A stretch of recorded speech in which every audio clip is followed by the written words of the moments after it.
Hello, my name is Craig McManus. I'm a financial management specialist with the Rehabilitation Services Administration.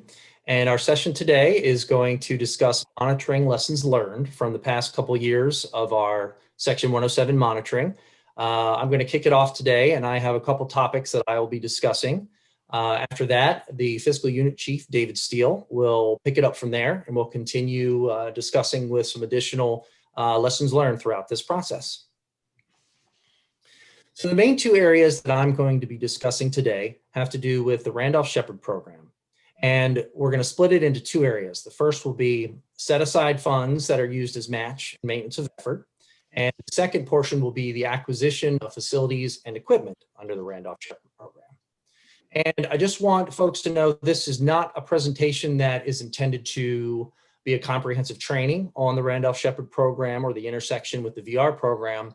Rather, we want to discuss some of the more common issues that we've experienced through our monitoring efforts the past couple of years, discuss some general requirements, and as always, we encourage states to reach out to their RSA state teams and their financial management specialists on their teams for any specific questions that they may have and for any technical assistance needs specific to some of the vending facilities and programs within your state. So this slide really just is introducing the topic. The Randolph-Shepard set-aside funds used as match and maintenance of effort under the VR program. And the first thing I wanted to do is really just address non-federal share under the VR program at a fairly high level.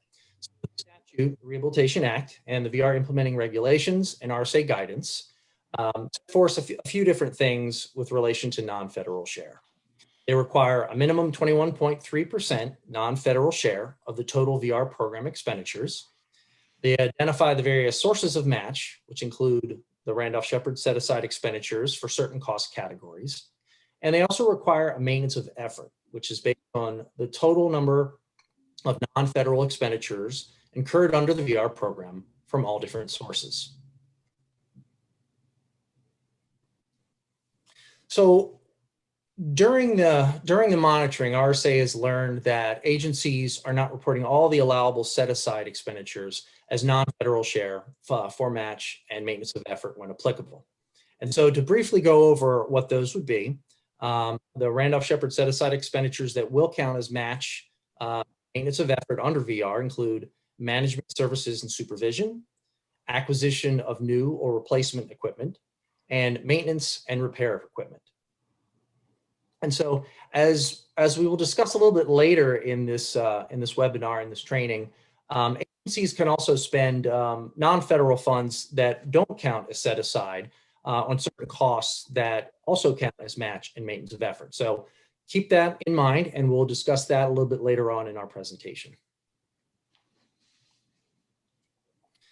So this is really the main point. This is the reminder, right? So any and all allowable non-federal expenditures that are incurred under the VR program must be reported as match through non-federal share, match and maintenance of effort purposes on all the federal financial reports.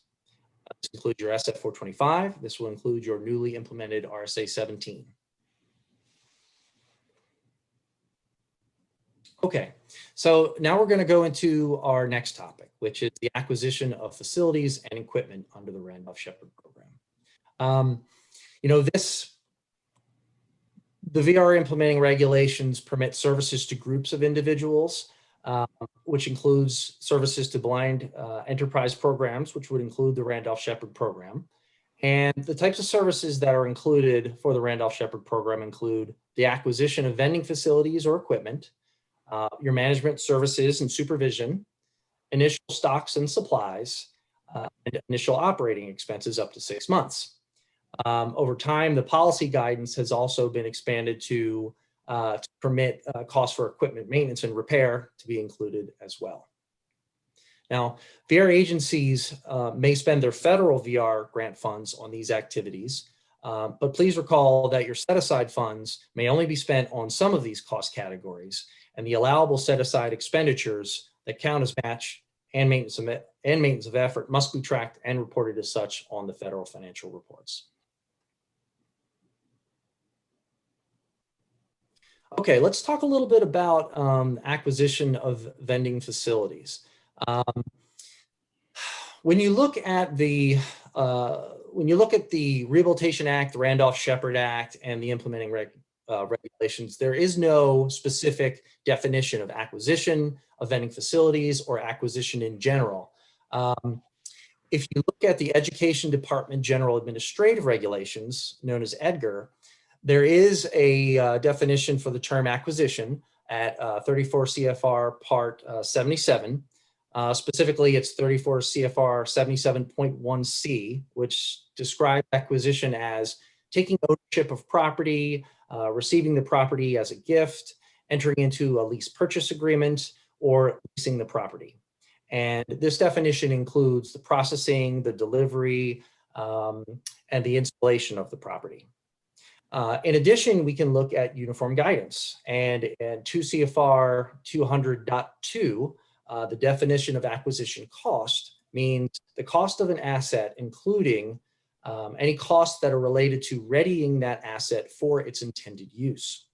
So when you're thinking about costs associated with preparing a space to serve as a vending facility or installing equipment to support such a facility, those are the types of things that would constitute acquisition costs, and those are the type of things that would be allowable. When an asset such as space or equipment is being adapted or transformed from a pre-existing role into a new role or a new use as a vending facility, there may be costs associated with refurbishment that would be necessary to ready that asset for its intended use. One example could be enlarging an entranceway or a doorway to accommodate this new function of the space as a vending facility, painting or installing flooring to ready the space to serve as the new vending facility. It could also include improving existing plumbing so that you can accommodate or facilitate the installation of sinks and other vending equipment that might constitute acquisition costs needed to ready a space for its intended use. So those are some examples of things that would fall under this category. So as the slide indicates, these are some generalizations here, but really acquisition of vending facilities and equipment is associated with new space or equipment, can be new or replacement equipment. It allows for refurbishment of new space to prepare it for its intended use. And it may include electrical or plumbing, mechanical, painting, floor installation, and carpentry work necessary to prepare the acquired space to function as a vending facility or to ready acquired equipment to function for its intended use. And so we just want everyone to keep in mind that this is neither an exhaustive nor a restrictive list of costs and activities. They're just some examples to consider when trying to understand the concept. Okay, so this is the other side of the coin, right? What are some of the things that acquisition of the vending facilities and equipments would not be? It is not associated with current or existing space that's already in use as a vending facility. It is not used for refreshing existing space, such as through painting or redecorating. And it is also not for ongoing operations of the facility, such as costs related to professional cleaning. I think one of the things to understand is that it's really critical to know that it's not necessarily the service or the cost itself that determines when a cost is allowable. Really, it's more of a fact-based assessment and determination that is related to whether or not the space is existing or newly acquired, as well as what the state requirements are, as well as any provisions that are outlined within a contract when you lease your space. So as an example, going back to changing the color of paint or flooring materials in an existing facility, cosmetic reasons is not going to constitute acquisition costs, even though those activities might meet the definition of refurbishment under the RSA 15. And this is because in this instance, the facility is already under the control of the program and it's already functioning as its intended use. So there is no acquisition involved in that example. So painting and flooring costs may be allowable when acquiring space, but not when refreshing existing space. However, the extent to which costs incurred to ready a site as a vending facility would be considered necessary and reasonable, and therefore allowable under the VR program as part of the acquisition of facilities or equipment is really dependent upon several different factors. One of those has to do with the location and the applicable laws that are in place where the site is located, as well as laws that govern the Randolph-Shepard program within the state. You have to look at the requirements outlined in the lease or the vending facility permit that allow the space to be used as a vending facility. One example would be if a building owner through your lease agreement provisions is responsible for upgrading plumbing and electricity to satisfy current state or local code, then such costs are not allowable under the VR program because those are not necessary and reasonable because it's a requirement of the builder or the landlord. So they wouldn't be necessary and allowable under federal cost principles. On the other hand, if you have your federal or state law, your lease or your permit agreement that makes clear that it's the state licensing agency that is responsible for a particular cost, such as specific electrical or plumbing that would be necessary to operate some unique equipment that's specific to the vending facility, then that work would typically be considered an allowable acquisition cost, and that could be incurred as part of those acquisition costs, including the installation of that equipment. And so we've talked a little bit about the things under services to groups that you can spend your federal VR funds on. And now I want to sort of make a break here between federal funds, putting them in two different categories. One is your set aside funds, which have a particular set of rules. And then the other side are additional non-federal funds, whether through state appropriations, other non-federal funds that aren't restricted that you can use. And the point being that it's always been said in the VR program, based upon the statute and the regulations, that the extent to which you can spend federal funds on allowable services is the same extent to which you can spend non-federal funds.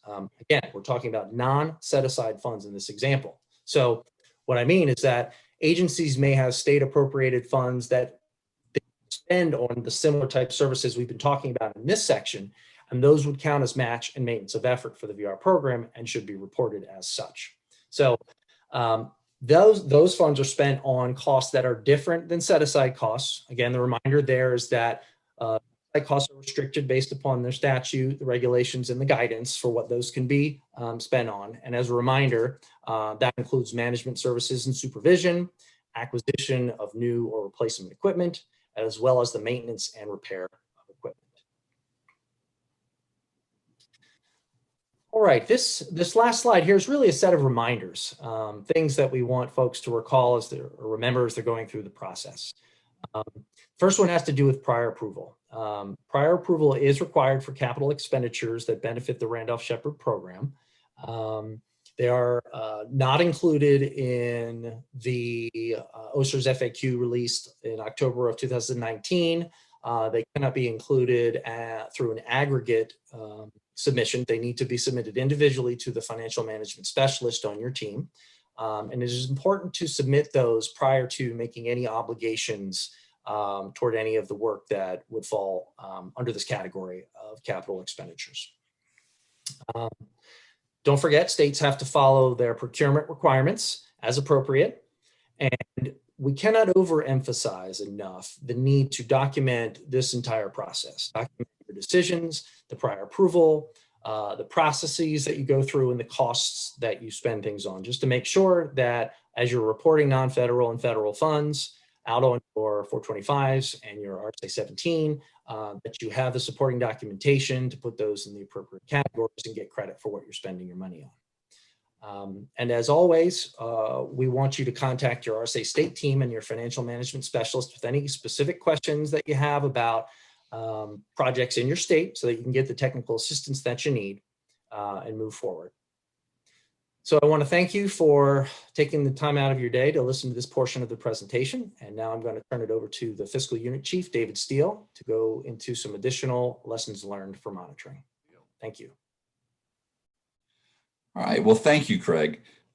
It's very important that agencies report all non-federal expenditures for the VR program as match on the SF 425 and the RSA 17 financial reports.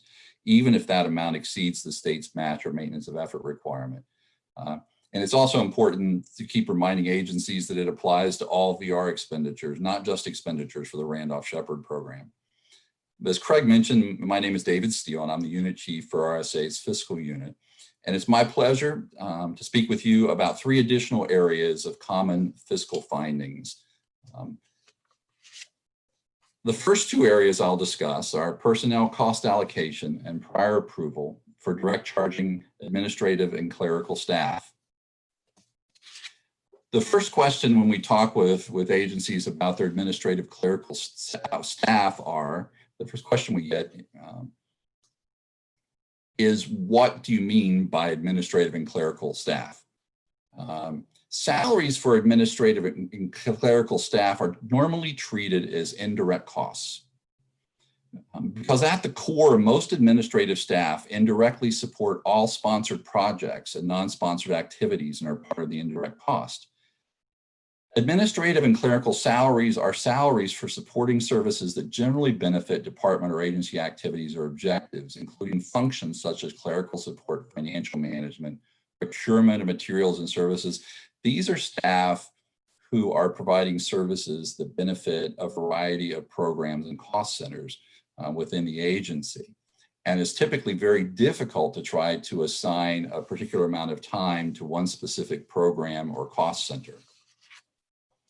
In accordance with the uniform guidance, the salaries of administrative and clerical staff have to be treated generally as indirect costs.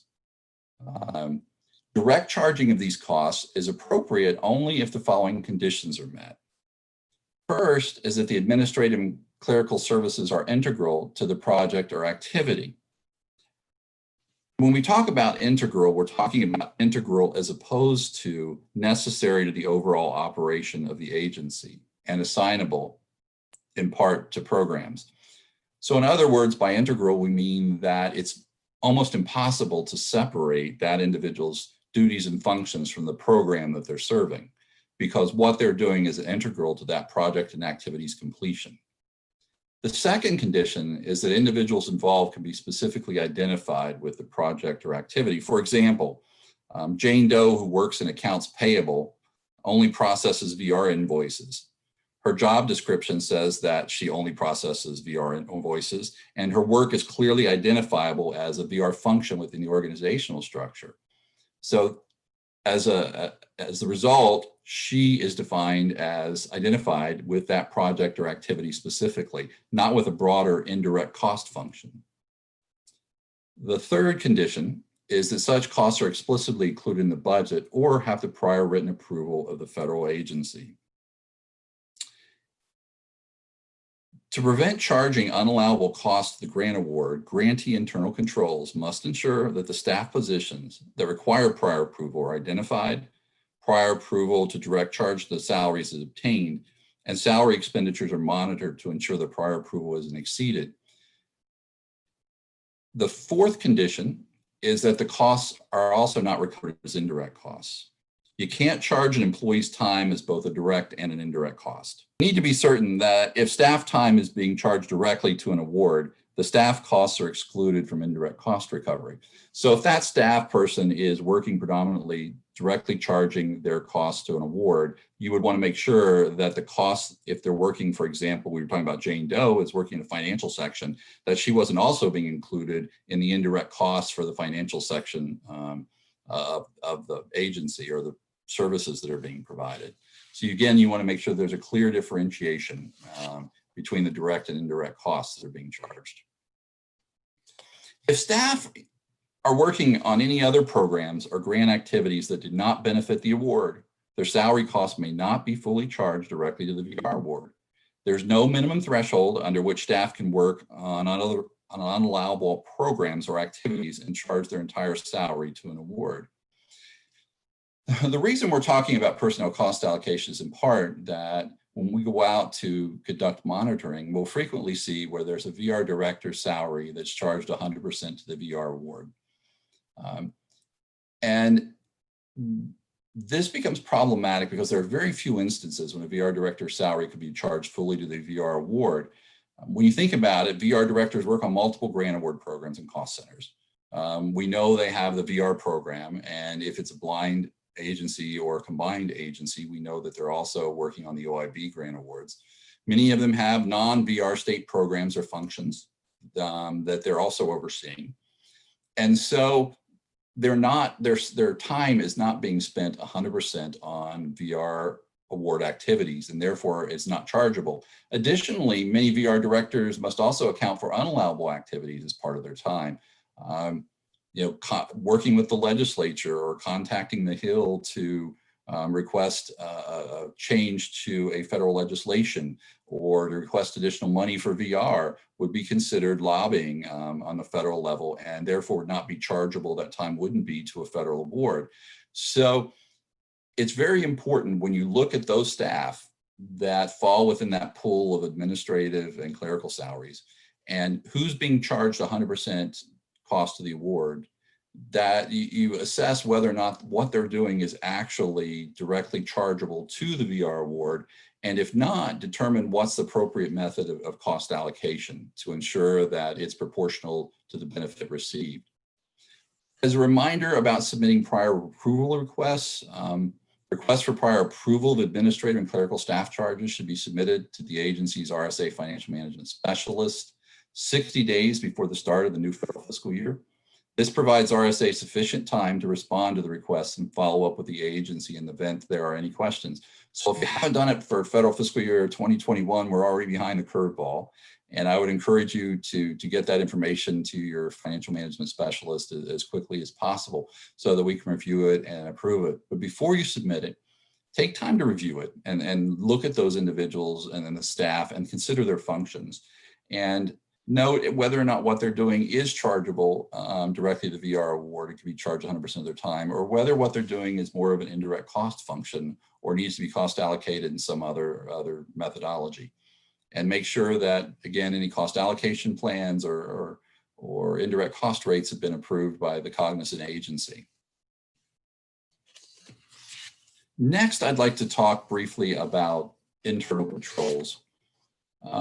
There appears to be some confusion regarding how to address common internal control findings. Agencies seem unclear about what corrective actions are needed. RSA's previous internal control presentations have addressed broad concepts such as control environments and risk assessment that may be difficult to generalize to a program level. In this section of my presentation, I'll present some common internal control findings and a framework for developing and implementing those corrective actions. One of the more common ones that we see is related to contracting. And some of the common findings you'll read the details on are contracts not including the required federal language. The uniform guidance in Appendix 2 is very clear and contains language about what has to go in contracts. And some of those are specific to different contract amounts. If it exceeds a certain amount of money, then it has to include this provision in the contract. And we look for those whenever we do monitoring reviews to make sure that the agency's contracts are including those. And we frequently find that that language is missing. The contractors ineligible to receive federal funds, FAPIS checks, which FAPIS stands for the Federal Awardee Performance and Integrity Information System. And it basically is looking up on an excluded provider list to make sure that the individual who's receiving federal funds through a contract is eligible to receive those funds and doesn't have any outstanding issues related to the federal government and previous contract performance. Another common area is no measurable goals or objectives upon which to assess contract performance. This really falls in line with determining how you're going to pay the contract and that it's reasonable. But then at the end of the contract, having a way to measure the performance of the contract to ensure that what was paid under it actually occurred and that it was in proportion to the benefit received from the federal program. And we'll talk more about that in a minute. Another area deals with personnel qualifications of staff providing services not being defined in the contract. We've seen this a lot recently with pre-employment transition service contracts in particular. And in those contracts, states will say that here's an amount of money that's being funded for 5 positions or for 6 positions, and they're to provide these pre-employment transition services. But then you start looking, and there's nothing in those contracts that specify what the staff qualifications are that are supposed to be providing the services. And it's critical that that be defined. It's similar to a health insurance company. You pay a doctor a different rate than you might pay a nurse for a service. You pay somebody who's highly licensed or qualified more than you would somebody who's less qualified. But it's important that it be that you define who it is. Recently, I was reviewing a contract and asked to see the progress reports that were made for a pre-employment transition service contract for a state. And in the notes of progress that were submitted, one of the things it noted was that during the past quarter under the contract, the administrative specialist for that agency had decided that they thought pre-employment transition services were interesting, and therefore they had transferred this person from their previous administrative assistant role to now providing pre-employment transition services for the agency.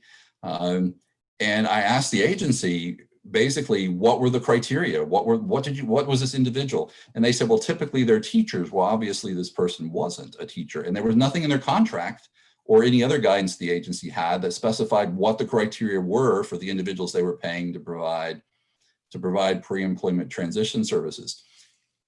It's hard, if not impossible, to determine how much you should pay somebody for their qualifications if you don't specify what you're paying for, what type of training that they should have before they are providing pre-employment transition services, what qualifications do they need. Those are the issues that we would look for in a pre-employment transition service contract. The last area we'll talk about is that there's no process or supporting documentation for determining how contract cost is proportional to the benefit received by the VR program. And as many of you know, this is something that RSA has talked several times through trainings and conferences about, and we continue to encounter it when we go out, that the process for determining whether or not the contract is proportional to benefit received isn't there. It's not so much with services such as PTOT speech, where agencies readily have available, this is what the Medicare cost is, or this is what the Medicaid cost is, this is what the general hour service fee cost is. It really comes more into play when we're talking about third-party cooperative arrangements, pre-employment transition service contracts, the broader types of contracts that we're looking at, where you might be having a line item budget, and therefore it's more difficult to determine how you're going to pay for each one of those line items. So it becomes a critical issue for review of contracts. When we look at findings, one of the first things we want to look at is, does the agency have internal controls at a policy level? In other words, does the agency's policies support the development and implementation of internal controls? This is where the agency begins with corrective actions. So the first thing we would want to say is, all right, we've got all of these contract findings we just listed, and RSA has been working through our monitoring reports to try and group those as much as possible for agencies. You'll notice that instead of having separate findings for every internal control that's an issue, we've been trying to put those together to help agencies identify that there's a commonality in some of these, a common thread that goes across those. And so, some grantees have been confused, thinking that once the policy review and correction or development of new policies is complete, the internal controls corrective action plan is complete. However, internal controls are more than just policies, but we started there.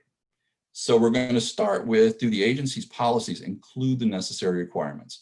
You're going to review each finding against the agency's policies to determine if there are inconsistencies. For example, do the agency's policies clearly state that all contracts will include the required federal, state, and agency contract language? Does the agency have a policy regarding the setting of rate and payments for services and contracts, which is required? So those are just two of the finding areas that I pulled out to say, so one of the first things we would look for in a corrective action plan is for the agency to go back, review their policies and see, does their policy require this? The federal the regulations require that the agency has a policy regarding the setting of rates and payments. The federal regulations require that the language be included, the federal language be included in contracts. So does the agency's policy support that in a way that allows them to develop and ensure internal controls at the program level or at the implementation level? Internal control activities are the internal controls and procedures that are put in place to mitigate risks. Management staff and internal auditors test control activities to ensure compliance. There are two types, preventive and detective. Preventive controls aim to deter the instance of errors of fraud, and they include thorough documentation and authorization practices. Detective controls identify undesirable occurrences after the fact. The most obvious detective control is reconciliation. When you get to the end of a contract and you go back and reconcile all the expenses to ensure that they meet what was in the budgeted line item, that's a form of a detective control to try to identify issues that may occur after the fact. So we talked about step one being a policy review. Step two then moves on to control activities, where for these findings that we have related to the agency and contracting, the next step, and this is just an example, internal controls would be specific to an agency, systems, processes, and the agency's organization. So I'm just providing an example of what one might look like or something that we would expect through a corrective action plan. So one in response to, if I saw a list of issues that my agency had with regard to contracts not meeting the requirements, one option would be development of an internal control contract development checklist that would ensure that all the contracts included the required language, ensure contractor is eligible to receive the federal funds, include measurable goals and objectives, that the contracts include personnel qualifications, and that they have supporting documentation demonstrating how cost was determined. This is a preventive control activity. We're not necessarily asking agencies to develop separate internal control processes for each and every single, develop a separate checklist for each and every program or internal control. But this is one way where development of an internal control checklist as you were developing the contracts could help prevent a great deal of non-compliance later on by ensuring that the contracts had all the required components right from the start. And again, this is a preventive control activity when we talked before about preventive and detective. So let's go a little deeper then. So if we wanted to ensure the contract language was on a checklist that we used before issuing contracts, what might that look like as the control activity? So our goal would be to ensure contracts contain all the required state, federal, and agency requirements in order to protect state and federal funds from waste, fraud, and abuse. The control activity, assigned contracting staff would maintain a comprehensive current list of required contracting language that would include, for example, Appendix 2 of the Uniform Guidance. I would also have in any mandated contract that if the contract includes renovation or construction, that they would have the Davis-Bacon language included in it. If there was a bid or solicitation involved, that bid or solicitation had the Stevens Amendment language included. There are a number of things that would be on that list to say these have to be included depending on what the contract is for, what it includes, and the amount of the contract. And that the CFO would ensure responsibility for the task is included in an employee's job description and performance standards. So you're taking that activity saying, all right, we don't have sufficient language or the correct language in our contracts. We've got a policy now that says it has to be included. And now we've got a control activity that says how it's going to be done. There's going to be an assigned contracting staff person who's responsible for ensuring that there's a list maintained in the agency of what the required language is. And that person, then the assigned contract staff will review each contract prior to signature to ensure that all required language has been included. Staff will initial and date the contract review checklist to verify completion. So now, again, we've got where we established that the policy was there, a control activity, And we've started to put in place the staff who are going to actually do it in the process for how that's going to be achieved, how we're going to do this correction and maintain it in the future so this doesn't recur. Another example would be, let's take contract personnel qualifications, or ensuring contract contains personnel qualifications commensurate with personnel costs and requirements of services being rendered. An example would be if an agency contract provider manual lists qualifications of staff required to provide the service, then I would expect to see the contract to include a reference to that manual as a term or condition of the contract. So if there aren't conditions in the contract or language in the contract about what personnel qualifications are required, we're going to ask, is there a governing manual or a contractor manual that has it in it? And if it isn't there, then it's going to need to be assigned to somebody who will collaborate, as it says here, with the program director to develop appropriate staff qualification requirements, including contract. So in other words, if the contract person reviewing the contracts goes and starts reviewing the contract and realizes those qualifications aren't there, and that personnel, the service being provided, the staff qualifications aren't available in a provider manual or some other guidance to reference, or the policies of the agency to reference, then they're going to work with the program director to develop the qualification requirements to include in the contract to ensure that the staff are appropriately trained and that the cost, salary cost, is commensurate with the skill level of the staff who are providing the services. And then the contract staff verify that personnel qualifications are included in that by including a reference and initialing and dating the contract checklist. So again, this one contract checklist that you've created, you've now met two of those, addressed two of the criteria that were findings. One of those was, the first one was looking at the language in the contract and ensuring that it included everything that was necessary. And the second one was the personnel qualifications. But that's not enough. There's one more component that has to be added to the internal control, and that has to do with monitoring. And monitoring activities are those that managers use to process internal controls within a company, to monitor processes, to say, all right, so we've got this contracting checklist, that's great, but are people using it? And is it doing what we need it to do? Is the final step that you want to look at. What would that look like with the examples that I just provided? Well, for example, prior to contract signature, the CFO and the VR director ensure that a completed contract checklist is included with the contract.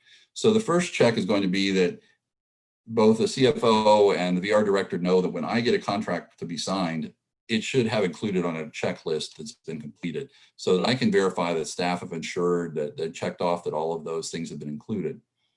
And then at least every so many months, the agency's assigned quality assurance staff will review a certain percent of the new contracts issued to verify the accuracy and completion of the contract development checklist. So once every so many months, I'm going to ask my quality assurance staff to go in and review those contract checklists to make sure they're accurate and that they've been completed the way they were required. Again, it's another check. It's another level of check. And if the results from that will be reported directly to the VR director, and the CFO will note in the review of the monitoring report by initialing and dating the document. Any deficiencies noted will be corrected within 30 days, and the CFO will notify the quality assurance office upon completion of the corrective actions, and the QA will verify correction and notify the VR director. So what you've got is the final step in this, and that's that you've implemented it, you've got the checklist, but then you've also monitoring it on an ongoing basis to ensure that it's being used, that it's working, and that it's ensuring compliance. This was really the crux of the change that was made in the uniform guidance when they moved to the uniform guidance, combining all the various independent regulations that existed into a centralized document for grantees and focusing on internal controls, so that agencies were evaluating themselves on a continual basis as to whether or not they were in compliance with requirements, versus the federal government coming in periodically and saying you're out of compliance with this, and then the federal government leaves, and then nothing changes, or it might change for a few months and goes back to the way it was previously.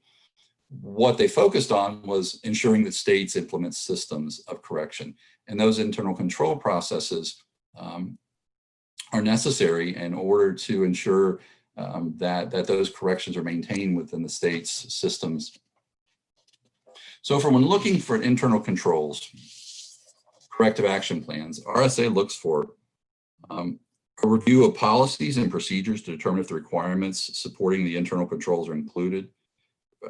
If instances are identified where their policies aren't reflective or don't support the internal controls or the requirements, the federal requirements, we're going to look for the agency to either develop new policies or correct or revise existing policies to make sure that, again, there's a support at the upper level for implementing the corrective actions and the control activities. We're going to look at those control activities and make sure there are preventive and detective ones that will ensure compliance with requirements. And once those are submitted to RSA, and we've got a chance to review those, then we'll work with the agency through implementation of those control activities. The final step is monitoring those protocols and the internal controls and control activities. We're going to look for evidence of that monitoring. For example, with the checklist, and the last process that we just discussed was where the quality assurance staff review those periodically, those contract checklists, make sure that they're accurate, make sure that they're right, and then inform the VR director and the CFO of those requirements or those findings. One of the things you would expect RSA to ask for is a copy of what that looks like. A copy of, all right, here's what your policy says, here's what you're going to do. And it says that this is going to be reviewed. Can you show us that report from your QA office that shows they were reviewed, that the contract checklists were valid, that the pieces were in place, so that we know that you're looking and ensuring that not only was it corrected once, but that there's ongoing correction and that you're ensuring that compliance is being maintained, not just for one time, but for ongoing as all contracts are developed. So what are some final thoughts? And one is to, Craig had mentioned earlier about with the Randolph-Shepard program, following your state's policies and procedures. And I wanted to reiterate that again too.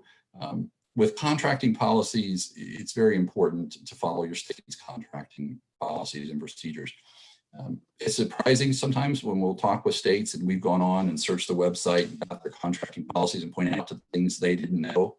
And we realize there's a lot of complexity, but it is very important that states understand that the requirement is that you not only follow the federal rules, but you also follow your state's rules and policies with regard to contracting.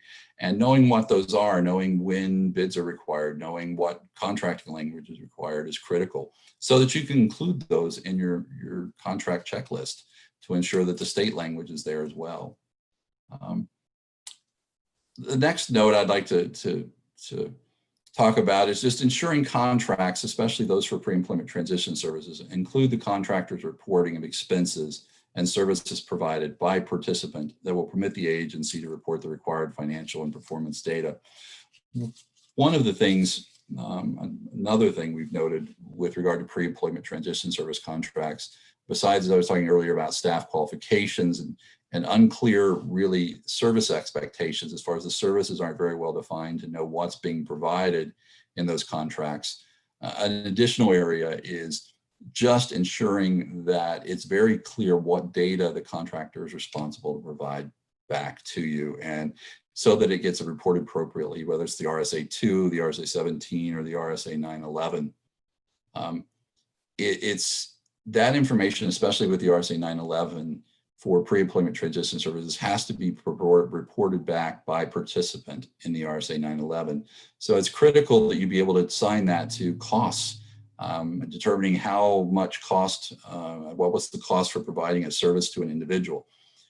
It starts with determining, knowing what services were provided, not just a single service, but if that individual received pre-employment transition services, which of the required services or what service were they receiving? And then how are you assigning cost to that? How is the contractor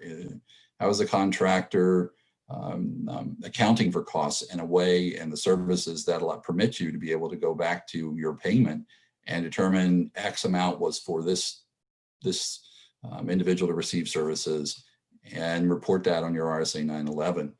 That needs to be in the contract, because in many instances there isn't, the contract might say on a quarterly basis, the contractor is to provide a summary of activities that they provided underneath the contract.